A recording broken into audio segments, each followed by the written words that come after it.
Ал жігіттер табиғат аясында қуырдақ.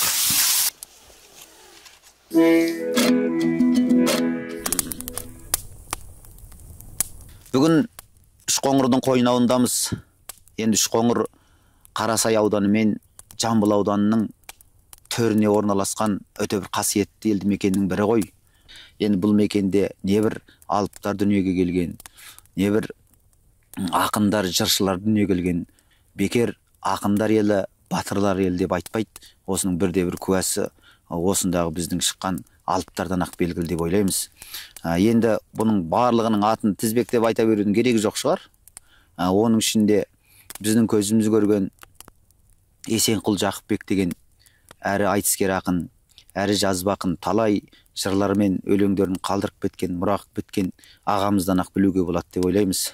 Өсем деген ұлды бағып, кетем деген қызды бағып, өмір өтті-ау сырғы бағып, көк шыққанға бір қуанып, шөп шыққанға бір қуанып, өмір өтті сырғы бағып деген сөзінің өзі өте бір керемет. Бұны жаттамасаң да бір айтылғаннан ақ адамның ойына, жүрегінен, түкпірінен орын алатын бір шумақтардың бірі деп өзім ойлаймын. Ай, бәрекелді. Сөзің орынды, Рахман. Бұл өлкеден талай мықтылар шыққан. Менің бір жақсы көретін әнім осы біздің елдің жігіттері әні. Соның тарихын білесің ба, Қазым? Я, Нұргелді, білеміз ғой. Біздің елдің жігіттері деген енді бұл көкейге қорғасындай құйылатын әннің бірі ғой. Бұл әннің қазақтың мықты мен деген сонау кезде шыққан жігіттеріне арналған ән деседі. Енді бұл ән туралы ел арасында аңыз көп, бірақ енді мен естуім бойынша сонау 80-90 жылдары композитор Жәкен Омаровтың басына бір іс түседі ғой, қиын. Содан не керек? Жамбыл ауданының мен деген нар тұлғалы қаранардай жігіттері қол созып күрмеу қиын ісін шешіп береді. Содан кейіннен енді Жәкен Омаров бар ауласында отырған кезде Жәкен Есенқұлға айтқан екен: Есенқұлға, сіздің елдің жігіттерінің көп шарапатын көрдім, қалай алғысымды білдірсем деп.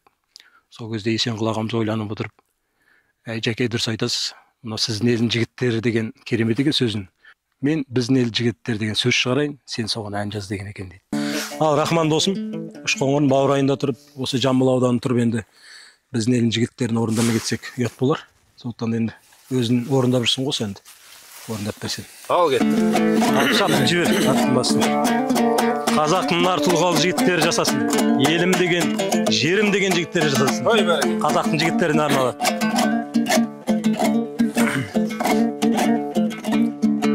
Біздің елдің жігіттері, жігіттердің төресі,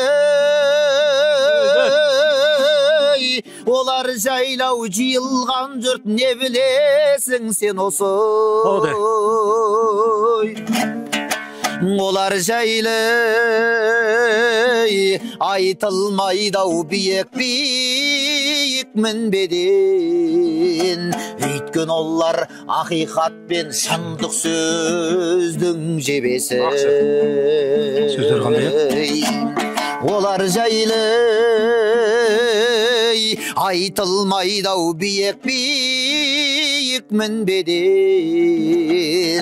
өйткен олар ақиқат пен шындық сөздің жебесі. Оды! Ай, бәрекелді.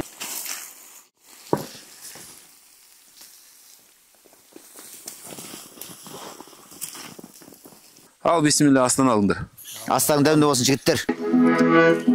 Үшқоңыр Алатаудың қойнауында, әкемнің ізі қалған жайлауында, қас-қасу гүр-гүр тасып гүлір келіп,